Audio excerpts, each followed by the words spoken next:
राधा रायगढ़ गांव में रहते हैं। वैसे तो उनके अपने घर में ही 2 वक्त का खाना पूरा नहीं पड़ता, लेकिन फिर भी श्याम हर रोज किसी न किसी नए मेहमान को दोपहर के खाने पर घर ले आता है।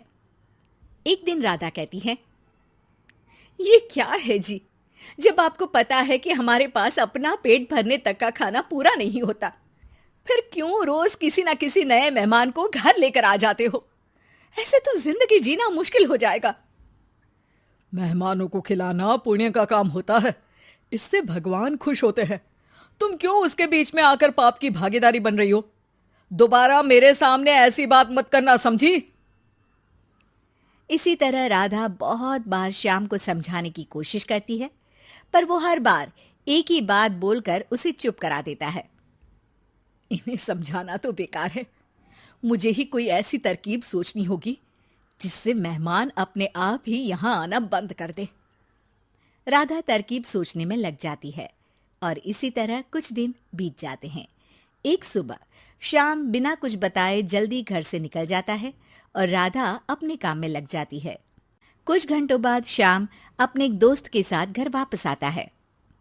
सुनो राधा, आज दोपहर के लिए 3 मेहमानों का खाना बनाकर रखना, और याद रखना उनकी खातिर में कोई कमी ना हो। श्याम की बात पर राधा हैरानी से उसकी तरफ देखने लगती है, लेकिन दोस्त के साथ होने की वजह से कुछ बोल नहीं पाती।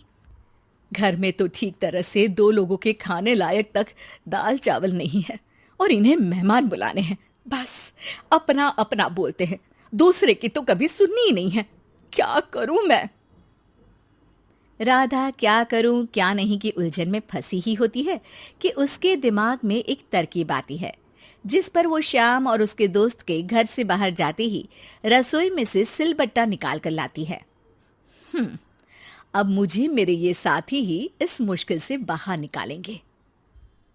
राधा सिलबट्टे पर रोली, चावल और हल्दी डालकर उसे मेहमानों के बैठने की जगह पर ले जाकर रख देती है। कुछ ही देर में वो तीनों मेहमान भी घर पहुंच जाते हैं। आइए जी, पधारिए, हमें आपका ही इंतजार था।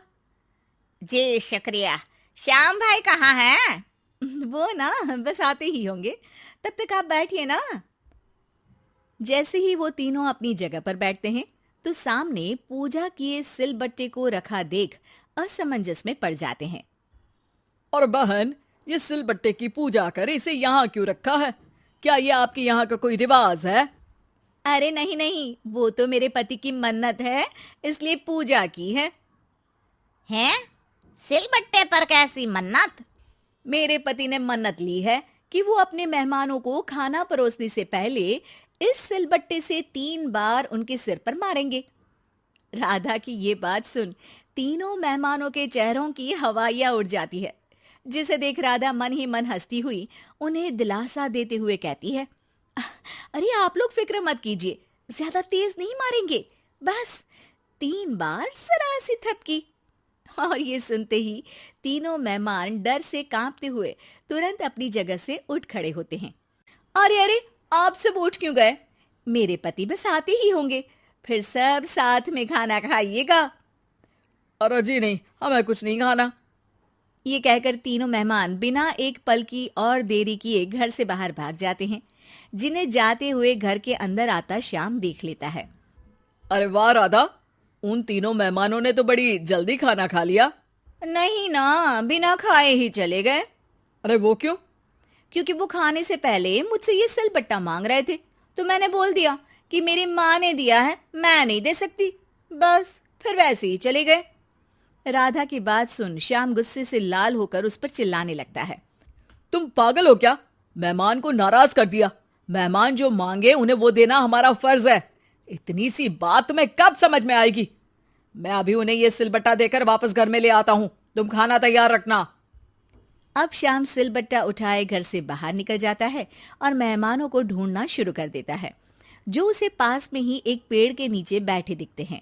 श्याम उनके पास पहुंचने ही वाला होता है कि वो उसे सिलबट्टे के साथ आता देख दोबारा भागना शुरू कर देते हैं, जिस पर श्याम भी उनके पीछे भागने लगता है। अरे रुको, मैं आप लोगों को ये देना चाहता हूं। अरे आप लोग रुको तो सही। अरे भाई, ये तो हाथ धोकर पीछे पड़ गया है। अरे जुबान कम और पैर तेज चलाओ।